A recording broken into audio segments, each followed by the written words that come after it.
กิจกรรมสวดมนต์ความเพียรพระปิตายอดสิทธิลาหลวงปู่ทวดวันที่045ครั้งที่41วันที่20ธันวาคม2568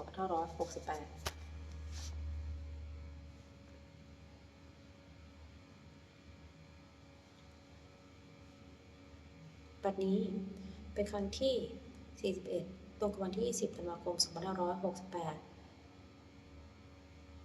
ข้าพเจ้า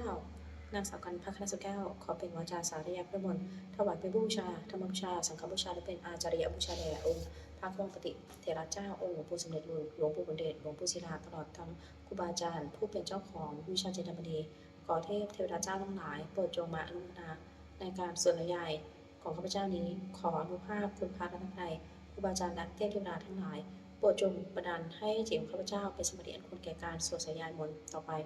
บทสวดชุมนุมเทวดาสมันตาจากวาเลสอัตตรคจตุเทวดาสัตตมามุนิราชสักสุรันตุสักขมุขดังสักเกการเมจุรุเปคิริสิกาลัตเตจตะริเกวิมานีทีเปรัตเถตักจักขเมตรุมนาคาเนแค่อภรุมิเคเตภูมาเจนตุเทวาชลพระวิสเมยักขคันธพนาคา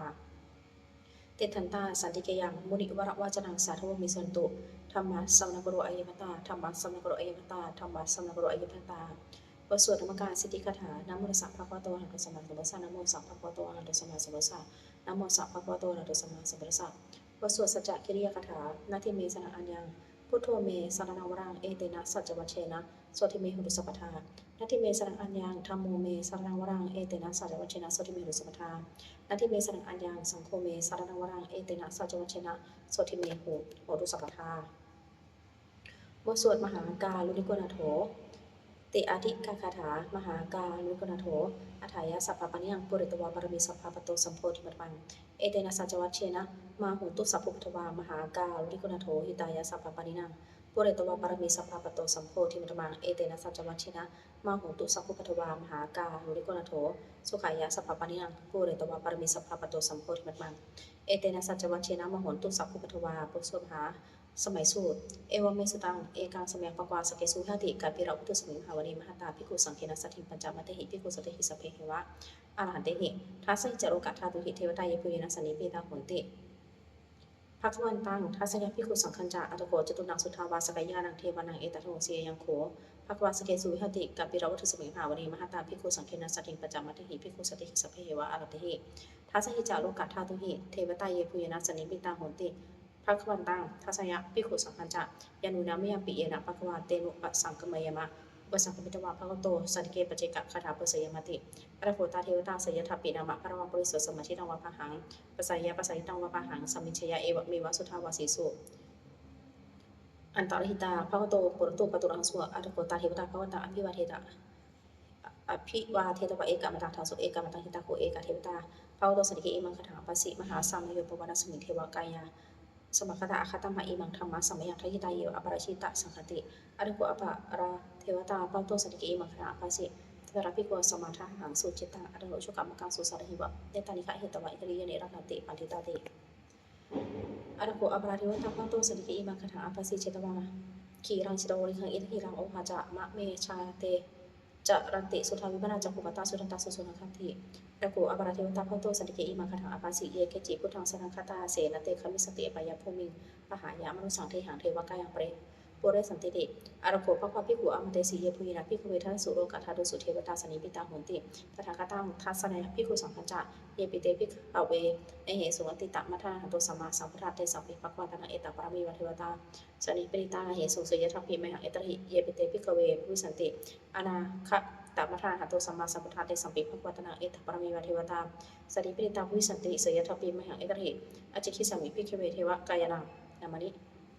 ทิตยิสามิคิภิกขเวเทวกายนังนามานิเทสิสามิภิกขเวเทวกายนังนามานิตังสุนาถะสัตกามนาสิกโรธาภัสสิสามิติเอวะพันเตติโกเตภิกขุภวโตปัจจโสสุภวะเอตทัวจักสิโรกะมนุกสัมมิยทัพปุมาตทัสสิตาเยติตาคิริขปรังปหิตตาสมหิตาพุทโธสีหาวสันนินารุปหังสัพพิสัมพุทโธโอทาตามนัสสังสุทาวิปัสสันนะมะวิปัสสันนะมะวิปัสสันนะมะนาเวลาพิโยปัญจสติยตวาวเรกาปิโรธเพตโตอัมริสถาสัพเคสัสนิรเตเทวกายภิกขตาเดวิชนาถาภิกขุเตจะอัตตปามักกมุสุดาภุสะสาทังเตสัมปัตตุยานังอภิสนะทัสนังอเปเกตตามัตถุสหัสสังอัฏฐสตริสตังเอเกสัสสนังอมุสนะ มัทสุอาเปเกนันตมัทโกทิสาสภาปุรังอุตจักสภาอภิเนยวะกิรวนาจักุมาตโตอมริสถาสาวเกสัตเนรเตเทวกายาปิกันตาเตวิชนาทัพพิกโวเยวะกิติสามิหิริหิอนุปปโสสตสสาเวยคะปุมากาปิโรกวาอิติมันโตชุติมันโตวันเอาเตยสัสสิโนมัทมนาพิกมุพิกุนังสุตุนาชาสาสาเหมาวตายขานันตะวันนี้ที่มันโตชุติมันโตวันเอาเตยสัสสิโนมัทมนาพิกมุพิกุนังสุตุนาสัตตาคิราทิสาสายขานันตะวันนี้ที่มันโตชุติมันโตวันเอาเตยสัสสิโนมัทมนาพิกมุพิกุนังสุตุนาอิเจเดโสสสสายขานันตะวันนี้ที่มันโตชุติมันโตวันเอาเตยสัสสิโนมัทมนาพิกมุพิกุนังสุตุนา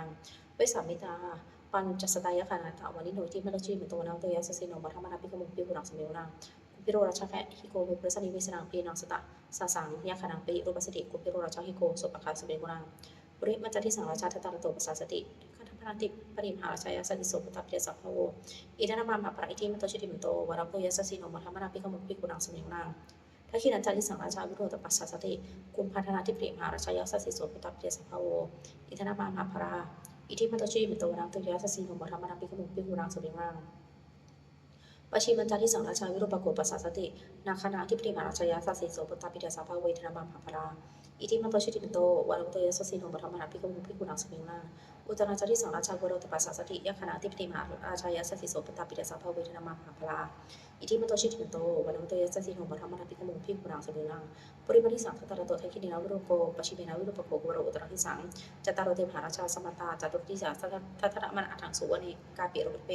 เตสังมายาวิทาสาอาคูวัจนิกสถามายาเวทุเบนิทุวิพุจวิพุตสะจัตโนกัมมัสสิโตจักอินุขนุนิขนุจักปะโรอุปามุจักเทวสุโรจักปตริจิตตสิโนจักกัณโพนะโรราชาชาโนสโพอาคูปัญจสิโขเจวติปโรสุริยวัชสาเอเตจันเนจาราชโนคันธภาสหราชปิโมทามะพิกมุพิกุนังสุติกุนังอัฏฐคูนัมสานังคาเวสานาสหัตตชกากัมภารสตระอคูปายคาสหยาริปิยามุนาตระถาจะอากุนาคายาสสิโนเอราวโนมหานาโคสุปคาสปิกุนังเอนะคะราเชสาสาหรันติทิพาทิชาปคิวิสุเตภูเวหายสเตวนามัชปตาจิตราสุปนาอิติเตสานามะอภิยันตถานาคราชนามาสิสปนาโตเขมามะกาสิพุทโธสัทหาอิวาจหิอุปวะหิยันตานาคาสุปนาสนะมะกังสุพุทธังจิตาวชิระเถนะสัพพุทธังอสุรสิตาพาดโรวาสวะเสเตอิทิมโตยัสติโลกรคัจฉมหาภิสวาอสุราธนาเวคสาวิปจิติสุติจักภารตุนมุจิสหสตัญจภริพุตตนังสเพเวโรจรมกาสันนัยตวาปริเสนังราหุพัทวิภาคมุงสามโยธานิพัตเตปิกุนังสมิติกุนังอาโปจเทวาปริวิชาเตโชวายตถาคมุงวรุณเทวาโสโมจายะสัสสะสะเมตตากรุณากายิกาอาภูเทวายสัสสิโนทัสเสเตทัสสะกายาสเปนานาตวานิโนอิทิมันโตชิติมันโตปานัมโตยสัสสิโนมัทมนาปิกมุปิกุนังสเปมังเวทุจะเทวาสัริจะสมาจัตุเบยมาจัทสุปริสันวาจัทามาคุปรกิตาสุริยสุปริสันเทวาสุริยมาคุปรกิตานักขัตตานิปุรกิตวาอาคูมัทวรากาวสุนังวาสมเสโธสักกุปะคาปริตโธทัสเสเตทัสสะกายาสเพนานาตวานิโนอิทิมันโตชิติมันโตวานัมโตยสัสสิโนมัทมนาปิกมุปิกุนังสเปมังอาคูสักกุเทวาจารมคิสิกาลิวะอริจกะจะโรชาจะอุมาปุหะนิพัสิโนวรุณาสะธรรมจะอจุตาจะอนิจกาสุริยอุชิราคูอคูวาสวนิสิโนทัสเสเททัสสะกายาสเพนานาตวานิโนอิทิมันโตชิติมันโตวานัมโตยสัสสิโนมัทมนาปิกมุปิกุนังสเปมังสมนามหาสมนามนุสามนุสุตมาคิทาปัสกะอากุอคูมนุปัสกาอัฏฐาคูหริยเทวายะจโรหิตวาสิโนปรคามหาปรคาอาคูเทวายาสสิโนทัสสิเตทัสสะกายาสเปตวานิโนอิทิมันโตชิมันโตวนาโตยาสสิโนมัทมนาปิกมุปิกุนังสเปมังสุกากรุงหาอรุณาอาคูเวคณสสหะโอทาทะไคหาปาโมขะอาคูเทววิชคาราสตมัตตหรคชามิสกาจะยาสสิโนทานายะอาคาปุจโนโยทิสาภิวสติทัสเสเตทัสสะกายาสเปตวานิโนอิทิมันโตชิมันโตวนาโตยาสสิโนมัทมนาปิกมุปิกุนังสเปมังเขมิยาทุสิรายมากะจะยาสสิโนสปิตกาสัพพิจการามาเสถาจตินมาจากสวรรค์มาดารติโนอคูราคูปารานิเมตาทัสเสเตทะสทากายาสเพยตะวิโนอิทิมันโตชิริปุโตวานาโตยัสสิโนมัทมนาปิกมุปิกุนังสมิมังสัทเทเตเทวริกายาสเพนานาตวานิโนนามันวะเอนะอังคาจงเจเยจันเยสติสาสะปวุทธชาติปะเขนะโอคตินะมนัสวังไคขิมคตรังนาคังจัตถังวะอาทิตติตังสุปมาปรวัตโตจะปุตตะอิทิมันโตสะสนังกุโรติโสจะสุปคาสปริกุนังสหัสพรามโรกรังหาพามาพิริติอุปปนุชิติมันโตพิสมากายโยยะสัสสิโสทัสเสตะอิสระคูปเจกะวาสปริโนเตสัจจะมัจจุอาคาหริโตปริวาริโตเต จะสเพพิกเตสิทธิเทเวสพรามเกมารเสนาภิกมิปัสสะกาลสะอริยังเอถะคณถะพัทธะราคินะพัทธมโทสมันตาปริวาริธะมโวมิจโกจินังอิติตถามหาเสโนกเสนาเปเสยิปานินาตระมหาจะสรังคตวานะเพระวังยถาปุสุโกมิโคทนายโตสวิชุโกตถาโสปัจจุเทาติสังกุโทอาสยังวเสตัจจสภาพิญญาววกิตวราจักกุมาตโตอมดีสถาสาวเกศสเนรเตมารเสนาภิกตาเตวิชานาถภิกขโวเตจะอัตตปามะกะรุงสุดาวริสัสสนังวิตารคีปะกามุเนสังโลมาปิชิยุงสเปวิอสังขมาพยติตายสติโนโมทติสาภูติสัพกาเตชนิสุตติบทสวดจุลชยะประกรณ์นโมเมพระพุทธเตชะสะรัตนตยะธรรมอิกเตชะประสิทธิประสีเทวานารายะปะเมสุราสิทธิประมาจอิทาจะจตุรกาคัมภีรักกาสัมุทาปูตุมขังคาจะสัพพมะชัยยะประสิทธิพวันตุเตชัยยะชัยยะทนิอุทธินาทีชัยยะชัยยะขกุละตนละนิสัยนิไรสัยเสนะเมรุราชพลนารชีชัยยะชัยยะคัมภีรโสพีนาเคธนาคีปีศาจพุตตการีชัยยะชัยยะทุนิมิตาโรคีชัยยะชัยยะสิงคีสุธาธนมุขชาชัยยะชัยยะวรุณะมุขสัตราชัยยะชัยยะจำปาทินาคะกุระคันโทชัยยะชัยยะคัชคนนตุรงสุกระผู้ชงสีหะพยคะทีปาชัยยะชัยยะวรุณะมุขยาตาชิตาเสนนาเรปุณสุธินารดีชัยยะชัยยะสุขาชีวีชัยยะชัยยะธรณีตะเรสธาสุชัยยาชัยยะชัยยะธรณีสันติสธาชัยยะชัยยะมังกราชอรัญญาโพเคชัยยะชัยยะบุรุณยะเขชัยยะชัยยะรักขเสสุรพุชเตชาชัยยะชัยยะพรหมเมนทัคนาชัยยะชัยยะราชาธิราชสัจชัยชัยยะชัยยะปัทวิงสัพพังชัยยะชัยยะอรหันตาปัจเจกพุทธสาวังชัยยะชัยยะมเหสุโรหะโรหรินเทวาชัยยะชัยยะพรหมาสุรโคชัยยะชัยยะนาโควิรุณโกวิรุปโคจัตถิมาริอิโทจะวิรัตโยจะกุเวโรวรุปิจะอคิวายโยจะปาชนโหกุมารโรทัตตะรัตโกอัฏฐารสะมหาเทวาสิทธิตาปะสะอาทโยอิสิโนสาวกาสัพพาชัยยะรามูโพเตชัยยะธรรมโมจะสังโฆจะทัสสะปาโรจะชัยยะกังเอเตนะชัยยะเตเชนะชัยยะชัยยะโสถีโพเตเอเตนะพุทธเตเชนะโหตุเตชัยยะมัครังชัยโยปิพุทธาสิริมัตโตยังมรสะจัปปาปิมัตโตปราชัยอุโกชัยโพธิมัทธิปวริตาชัยยะตถาภะมะคะนามิอิสิโรชัยโยปิพุทธาสิริมัตโตยังมรสะจัปปาปิมัตโตปราชัยอุโกชัยโพธิมัทธิปวริตาชัยยะตถาอิทัคนามิอิสิโรชัยโยปิพุทธาสิริมัตโตยังมรสะจัปปาปิมัตโตปราชัยอุโกชัยโพธิมัทธิปวริตาชัยยะตถาเทวคณามหิสิโนชัยโยปิพุทธาสิริมัตโตยังมรสะจัปปาปิมัตโตปราชัยอุโกชัยโพธิมัทธิปวริตาชัยยะตถาสุปนะคณามหิสิโนชัยโยปิพุทธาสิริมัตโตยังมรสะจัปปาปิจัปปาปิมัตโตปราชัยโอโคสยามโพธิมัทเถปวริตาชัยยัตถานะคะคณามเหสิโนชัยโยปิพุทธาสิริมัตโตยังมรสะจัปปาปิมัตโตปราชัยโอโคสยามโพธิมัทเถปวริตาชัยยัตถาสภามะคณาเมสิโนชัยยโตปริยามโมเรสกยานันทิวัฒโนเอวังตวังชิโยโหหิชัยโยสุชัยมัคคะเรอปราชิตปรเกสิเสปัทวิโปคะเรสิอภิเสเกสภาพุทธนาคปโตมาโมทติสดาคตังสุมังคลังสุภาพาตังสุหิจังสุปโนสุโมโหโตจะสุยิสังพามจันสุรักขิรังกายกรรมังวจกรรมังปริฆาปรักขินามนุกรรมังปฏิทิเตปรักขินานิกตวานาปฏิปรักขินีเตถารัธาสุขิตาวิรุณหาพุทธสาสเนอรุคาสุขิตาโหทัสหะสัพเพหิยติภิสุรตุโพโตเยเทวะอสมิงขาเนอริคตาทีคายุกาตถาหุตุสุขิตาหุตุสัพพทารักขันตุสัพพสัตตารังรักขันตุชินะสาสนังยากาจิปัฏฐานาเตสังสเพปริตุมโนรถายุตกะเรปวัสตุวสังวสาวรากาโรคาจุตวาเตสังนิวาเรตุจะสัพพทากายสุขังจิตสุขังอรันตุยถาระหังโพสุธรรมนิยมมะสุตังเอวมิสลังเอกังสมัยภควาสวัสดิยังวิหติเชตวเรอนาตปิทิ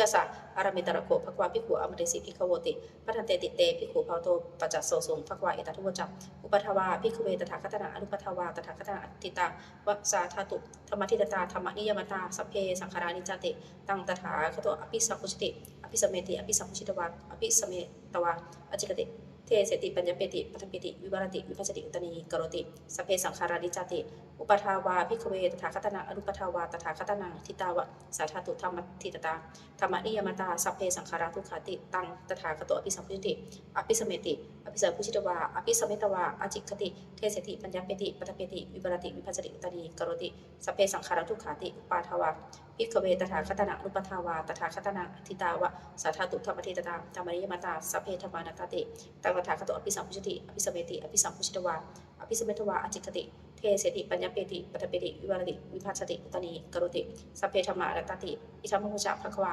อัตตมนาเตภิกขุภวโตภาสิตังอภินันทุติบทสวดพระเทกะรัตตคาถาแปลปฏิตังนานวาขเมยะนำปฏิกเขรักตังบุคคลไม่ควรตามคิดถึงสิ่งที่ล่วงไปแล้วด้วยอะไรและไม่พึงพะวงถึงสิ่งที่ยังไม่มาถึงยะทัตติตังปิณตาปัจจะอนาคตังสิ่งเป็นอดีตก็รับไปแล้วสิ่งเป็นอนาคตก็ยังไม่มาปัจจุบันจะโยธรรมังตถาตถาวิปัสสติสังหิระสังขปังตังวิธามนุครูพเยผู้ใดเห็นธรรมอันเกิดขึ้นเฉพาะหน้าในที่นั้นๆอย่างแจ่มแจ้งไม่ค่อนให้คอนแคลนเขาคุณพ่อพูดอาการเช่นนั้นไว้อเจวะกิจมาตปังโกชัญญามรังสุเบความเพียรเป็นกิจที่ต้องทำวันนี้ใครจะรู้ความตายแม้พรุ่งนี้นาฮิโนสังครันเตนะมหาเสนินะมัจจุนาเพราะการปัดเพียรต่อมัจจุราชซึ่งมีเสนามากย่อมไม่มีสำหรับเราเอวังวิหาริมัตตปิงอโหรตะปัตติตังตังเวปเทการัตติสันโตจิกเตมุนีผู้สงบย่อมกล่าวเรียกผู้มีความเพียรอยู่เช่นนั้นไม่เกียจคร้านทั้งกลางวันและกลางคืนว่าผู้เป็นอยู่แม้เพียงราตรีเดียวก็น่าชมบทสวดธรรมะสังเวคัปปัจเวกขณะแปลสัพเพสังขารานิจจาสังขารคือร่างกายจิตใจและรูปธรรมนามธรรมทั้งหมดสิ้นมันไม่เที่ยงเกิดขึ้นแล้วดับไปมีแล้วหายไปสัพเพสังขาราทุกขาสังขารคือร่างกายจิตใจและรูปธรรมนามธรรมทั้งหมดสิ้นมันเป็นทุกข์ทนยากเพราะเกิดขึ้นแล้วแก่เจ็บตายไปสัพเพธรรมานัตตาสิ่งทั้งหลายทั้งปวงทั้งที่เป็นสังขารและไม่ใช่สังขารทั้งหมดสิ้นไม่ใช่ตัวไม่ใช่ตนไม่ควรถือว่าเราว่าของเราว่าตัวว่าตนของเราอรูปชีวิตต่างชีวิตเป็นของไม่ยั่งยืนทุวังมรณะความตายเป็นของยั่งยืนอวสังมายาปริตพังอันเราจะพึงตายเป็นแท้มรณะปริโยสานังเมชีวิตังชีวิตของเรามีความตายเป็นที่สุดรอบชีวิตังเมอนิยตังชีวิตของเราเป็นของไม่เที่ยงมรังเมนิยตังความตายของเราเป็นของเที่ยงวัตตะปริชสังเวชอายังกายโยอจิรังร่างกายนี้ไม่ได้ตั้งอยู่นานอเปตวิญญาณโหกลายประจักษ์วิญญาณจุดโทอันเขาทิ้งเสียแล้วอธิเสสติจักนนทัพปัทวิงซึ่งแผ่นดินกาคิรังกลิงครังอีวะประดุจดังว่าท่อนไม้และท่อนฟืนนี่ท่านถางหาประโยชน์ไม่ได้อนิจจาวัฏสังขาราสังขารทั้งหลายไม่เที่ยงหนออุปาทวะเยธรรมิโนมีความเกิดขึ้นแล้วมีความเสื่อมไปเป็นธรรมดาอุปชิตวานิรุสติครั้นเกิดขึ้นแล้วย่อมดับไปเตสังอุปสังสุโขความเข้าไปสงบระงับสังขารทั้งหลายเป็นสุขอย่างยิ่งสัพเพสัตตามรติจักสัตว์ทั้งหลายทั้งปวงกำลังตายอยู่บริสุจักบริสเรที่ตายแล้วกำลังจะตายตเถวหังบริสัมมิเราก็จะตายอย่างนั้นเหมือนกันนาทิเมเอตสังสโยความสงสัยในความตายนี้ย่อมไม่มีแก่เราเลยบทสวดเมตตายังกินจิกุสรังกัมมังสัพพิหิปฏิหิกตังปุญญังโนอนุปทันตุสุนันตุโพนโตเยเทวะอสมิงธาเนอธิคตาทีคายุกาสัทธโหตุสุขิตาโหตุทุกขาปมุจจตุมาตาปิตาสุขิตาโหตุทุกขาปมุจจตุสัพเพยติกาสุขิตาโหตุทุกขาปมุจจตุสัพเพยติกาสุขิตาโหตุทุกขาปมุจจตุสัพเพปิสาสัพเพยขาสัพเพเปตาสุขิตาโหตุทุกขาปมุจจตุสัพเพอาจาริยุปัจจายสุขิตาโหตุทุกขาปมุจจตุสัพเพนัคขตาสุขิตาโหตุทุกขาปมุจจตุสัพเพเทวาสุขิตาโหตุทุกขาปมุจจตุสัพเพสามรินางสมิชันโตโวบทสวดบูชาหลวงปู่ทวดนะโมโพธิสัตว์อาคาติมายะอิติภควานะโมโพธิสัตว์อาคาติมายะอิติภควานะโมโพธิสัตว์อาคาติมายะอิติภควาปฏิทารคถายะเทวตาสันติวิหารวาสินีถูเปคะเลปริคะเลตหิงตาธรรมทานีนะพระวันตุปุชิตาสดถิงกรณเตทะวิหารมัทะเลเทราจะมัชานกาจะพิขโวสารมิกาธานาปฏิอุปัสสกาคามาจะเทสานิข้ามาจะอิสระสัปปารพุตาสุขิตาพระวันตุเตชะลาผู้ชาเยปิจัตสัมภาวาสังเสทัชชาตาอโทปปฏิกานิยนิคังธรรมวรังปฏิจเตสเปปิทุกขสะกโรตุสังขยังธาตุจิรังสตังธรรมโมธรรมตราจปุคราสังโฆโหตุสัมโฆวะอัฏฐายะจหิตายะจะอัมเหระคตุสัทธมโมสเพปิธรรมจาริโนพุทธิงสัมปาปุเนยามะธรรมิอริยปวิทิเตปสันนาโหตุ